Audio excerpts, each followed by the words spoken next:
Stephen! Hey. How's your Christmas? Oh, don't tell my mum, but it was, yeah, nice to be away. How was yours? Well, you know, to be honest, I'm glad to be back at work. Oh, yeah, I thought you might be busy. Listen, I really don't want you thinking I'm hassling. I was just wondering how you're getting on, you know, with securing the investment. I know things must have been difficult, you know, at Christmas and shops being short. Exactly. Well, me and Michael, you know, things are moving very quickly. We're having to sign contracts for fabric and we're going to have to hire in machinery. And I just think we'd just sleep a little bit better if we knew that the investment was tied up. Understood. I'll make some more calls. And obviously, you know, we really do want you on board, but if there is a problem with the funding, I just think we need to know. I swear, yeah, it's not a problem. It's just timing. I need a couple more days, okay? All right, thank you. Right, see you later. Yeah.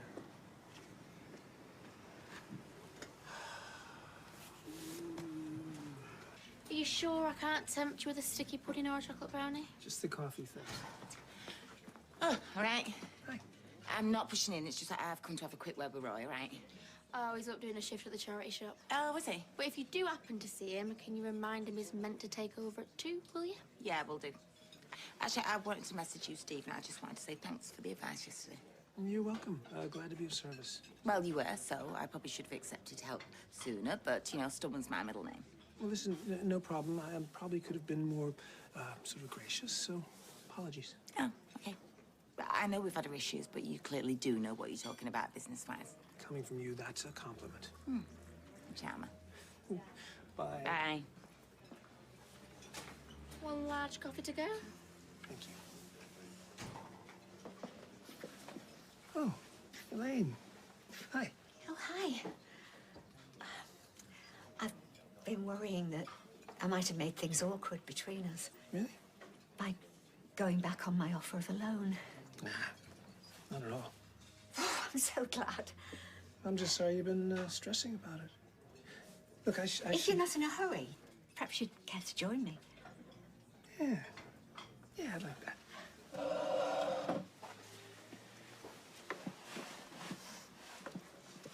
We're starting out. I mean, believe me, you do not forget those who help you along the way. Oh, well, Sarah's very lucky to have you in her corner. I heard what Carla said. I wasn't eavesdropping, but she obviously thinks very highly of your business abilities. She was being kind. I think you're being modest. You know, my mom over in Canada, my adoptive mom, has a saying, money is like seawater. The more you drink, the thirstier you become. And business is the same. You can put in an 80-hour week and still find yourself scanning spreadsheets at midnight because you want it to be bigger, you know, better. That's funny. I see a lot of me in Sarah. Really? Sure. Smart. Driven. You know, take this new business venture with Michael. Oh, it certainly sounds exciting. Oh, it is. If I'm honest, it's the best opportunity I've seen in recent years. Which is why it's so frustrating, this situation with Gabrielle. Oh, don't get me wrong. I know why you chose not to invest. But having said that, there's nothing stopping you going directly to Sarah and Michael yourself. I mean, you would make a killing. Refill? Oh, yes, please. Thank you.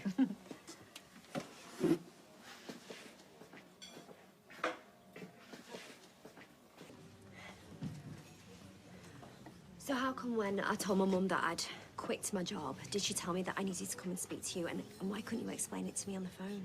Okay. The thing is, since my divorce... I know my mum told me all about Gabrielle. Don't worry, she's sworn me to secrecy. Then you'll know the divorce was complicated. But you said that you had money to invest. Why didn't you just tell me? Because I didn't want to let you down. And I absolutely do want to invest. I thought I could get the money. So you're totally broke, is that it? Well, look, if I was totally broke, I wouldn't have been able to pay for your Grand's cruise, would I?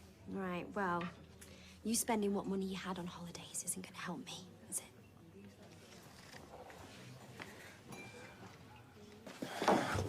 Oh, sorry.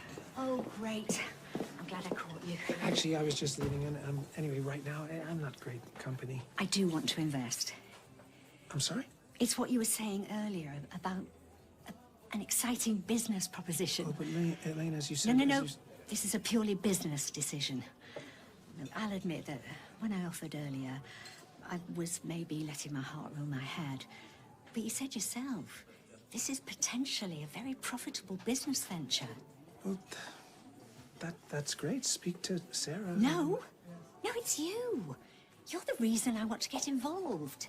Because you're the one who can ensure its success. Are you sure? Absolutely. Subject to agreeing terms. I'd like to see some interest on my loan, so we could talk figures and then sort out the paperwork, if that suits you. Well, that suits me fine, and thank you, Elaine. Right, better go make some calls. Great.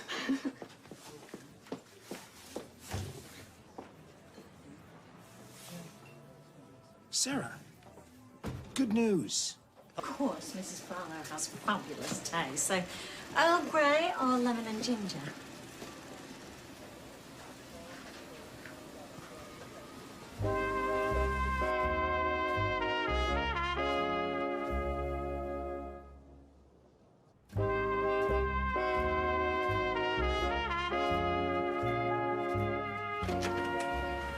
Sarah, wait. So is this all part of your plan? Of course not. Just stop. I had no idea it was your job Carla was offering me. Did you even ask? Why would I? She said she wanted to take advantage of my contacts. Well, I think there's only one person taking advantage here. Look, if you want me to step back... Oh, what good's that gonna do? I've already made a fool of myself. I mean, Carla's made it very clear. She's not having any of it. Okay, let's just think about this. Now, maybe we can work this to both of our advantages. How do you figure that? Your and Michael's business is still a great prospect, and I'm sure I can talk Carla into renting you some of Underworld's facilities. And with my contacts and investment... There is no investment. Are you not even on top of that? The house Elaine was buying has fallen through, and so she's pulling out of selling her house without that money. Me and Michael, we're not some great business prospect, we're just unemployed.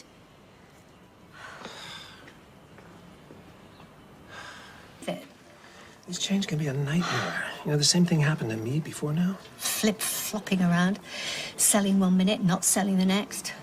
They don't think of the chaos it causes everyone else. Although, the fact that you can't buy their house doesn't stop you from selling yours. Now, your buyers are still interested, yeah? Oh, very much so, yeah. He was round only yesterday, measuring up the garden for a water feature. So you haven't told him? Well, I was leaving that to the estate agents. Oh, I hope they don't call me direct. I hate confrontation, and the wife can be quite volcanic. She really went off at him at one point because he suggested a B-day. Couldn't you rent somewhere until you find a new house to buy? I could. You know how long it takes to buy a house. That £12,000 I was going to give you would be eaten up in rent long before I'd be able to complete. Gail said you used to live with Tim and Sally. Surely they could put you up for a bit. I doubt it. Sally made her feelings very clear last time. Oh, and poor Sarah and Michael. Oh, I've made such a mess of everything. This is not your fault, dear lady. Now listen, hold off on pulling out of the sale of your house till the end of the day, and I'll see if I can work my magic. Find a way of making everybody happy.